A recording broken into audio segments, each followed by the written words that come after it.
बे थाइखाजरा दालाइसा एबसुनि बानजायनायाव जे हाबाफारि लानाय दा मेट्रिक पास आनजादखौ फार्स्ट डिभिजनाव गोबां उथ्रिदों मेट्रिक फार्स्ट डिभिजनाव बेनि गेजेराव साबाखौ बिथांमोना हांख्रायनानै लाबोदों। बेनिफ्राय लोगोसे बे फरायसालिनि दैमु गोजौ फरायसालिनि सानै फरायसा बिथांमोनखौबो लाबोदों। गासै 7 फरायसाखौ बरायना लाबोदों।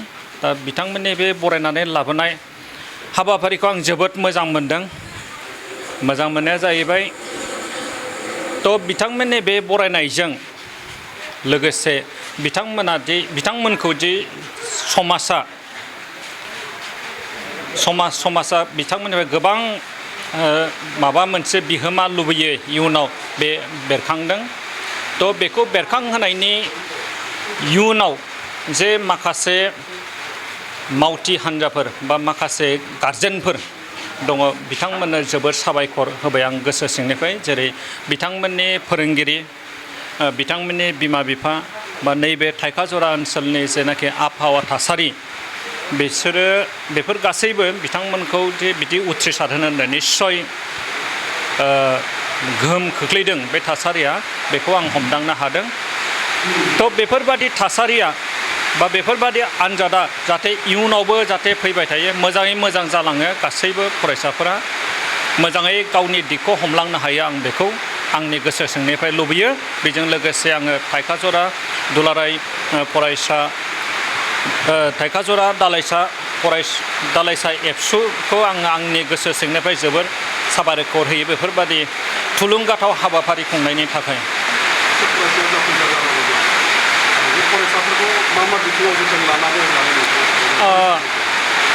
फरायसाफोरा जाफुंनांगौब्ला दानि दिनाव आरो आं नुनायाव फरायसाफोरखौ मोननै जिनिसनिफ्राय गोजानाव दोननांगोन।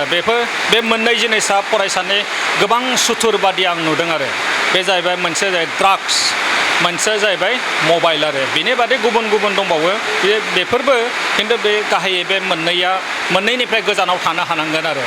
जेनेब्ला नोङो मबाइलनिफ्राय गोजानाव थानो हानांगोन। न' डाउट मबाइलनिफ्राय गोबां गियान मोनो। बै गियानफोरखौ थिग मा नायगोन मबाइलाव बेफोरखौ थिग खालामनानैसो मबाइलफोरखौ नायनांगौ आरो। नङाबा बे मबाइलानो नोंखौ नोंनि जेनाखि मोजां लामाजों थांनो गोनां बे लामानिफ्राय बोथ्रोदलांनोबो हागौ आरो।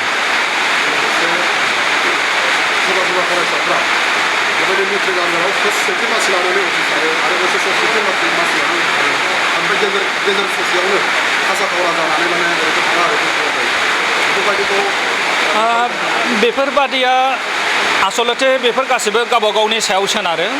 फरायसाफ्रा सोरबा सेकेन्ड डिभिजन थांदों बा थार्ड डिभिजन थांदों बेफोर नङा।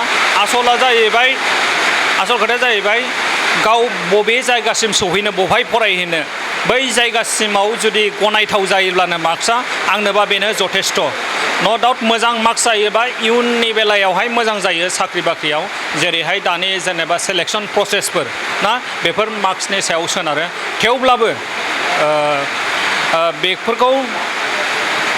बेफोरनि फारसे जुदि सेकेन्ड डिभिजन बा थार्ड डिभिजन थांनानै गोसोआव दुखु मोनदों बिदि जाना, माने गोसोखौ जेब्लायबो सांग्रांसो लाखिनांगौ आरो। गुबुनफ्रा हादोंब्ला आं मानो हाया।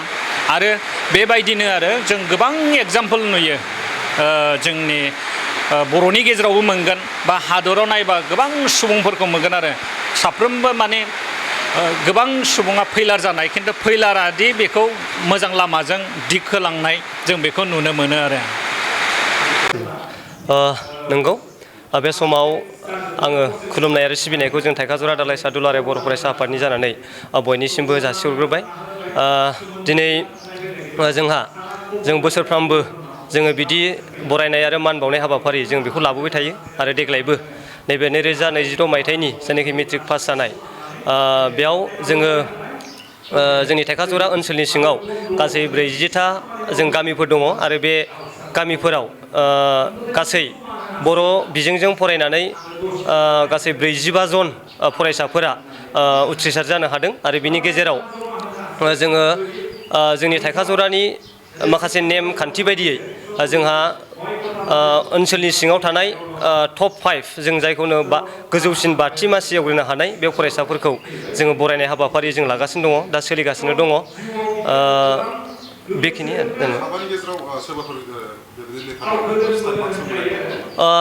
ओरैनोथ' जों बुंनो थाङोबा बे साबाया जोङो बुंनो थाङोबा जोङो गासिबो फार्स्ट डिभिसनानो जाबाय, जेन'बा मोजाङै बिराद मोनसे मोजां पार्सेन्टेज लानानै जों पास जानो हादों आरो बिनि गेजेराव जोङो स्टारारबो थाबाय आरो लेटारबो थाबाय, माखासे फरायसाफोरा जोङो दंजोबो। मोनसे गोग्गाथाव बाथ्राया बेनोदि जोंहा थाइखाजरा ओनसोल हिसाबै जोङो देग्लाय जोङो सिगां समफोराव जों मोनफेराखैमोन, नाथाय मोनसे गोग्गाथाव बाथ्राया बेनो जे माने देग्लायहाय जोंहा सासे फरायसाया जाय फरायसाया गुरुदेब ब्रह्म बर्डिं फरायसालि रानिपुराव थानाय बे फरायसालिनिफ्राय गासै 600 नाम्बाराव 530 नाम्बार लानानै 88.33 जौखोन्दो लानानै देग्लाय उथ्रिसारनो हादों आरो बे फरायसाया दुलाराय बर' फरायसा आफादा कमल कुमार ब्रह्म बान्था होनाय जायनाखि 21थि बे बान्थाखौ जोङो 4थि मासियाव जोङो लानानै बे बान्थाखौ आवथायनो हादों। बे मोनसे जोंनि थाखाय थाइखाजरा ओनसोलनि जानानै जों बिराद मोनसे गोग्गाथाव, जों बेखौ जों बुंनो हायो आरो।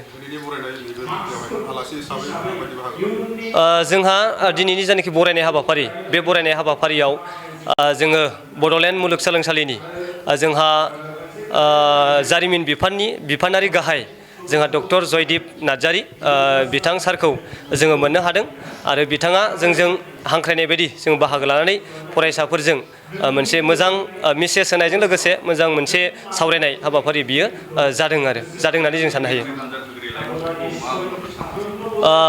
दिनै जोङो थाइखाजरा दालाइसा दुलाराय बर' फरायसा हिसाबै जोङो बेखौनो जों बुंनो सानो जे जोंनि ओनसोलाव गासै जों नायो, जोङो नुयो हिसाबै, जों बेरायो हिसाबै जों नुबोगासिनो दङ।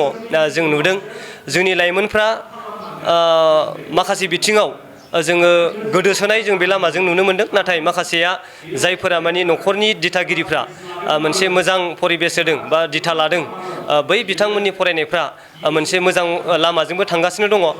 आं खावलायगोन जोंनि लाइमोनफोरा माखासे नांथारि मोनसे बाहायनाय, जेन'बा गाज्रि बाहायनाय जौ जुवा माखासे ड्राग्सफोर बेफोरखौ बाहायालासिनो जोंनि सम, नैबे गोरलै समखौ जोङो फरायनाय बिथिङाव समखौ जोङो नांथाबनानै जोङो होलाङोब्ला जोङो जिउआव साक्सेस जागोन। आरो आं खावलायगोन जोंनि फरायसाफोरा फैबाय थानाय समाव दिनै जेरैबायदि जोङो 7 फरायसाखौ जों मोननो हादों आरो बिनिख्रुइ जोङो साबसिन जानायखौ जों लुबैदों आरो जोङो जानांगौ, जों बिनि थाखाय जों खामानिबो मावगोन, जों बेखौ बुङो आरो जेनेबा जों थाइखाजरा हिसाबै।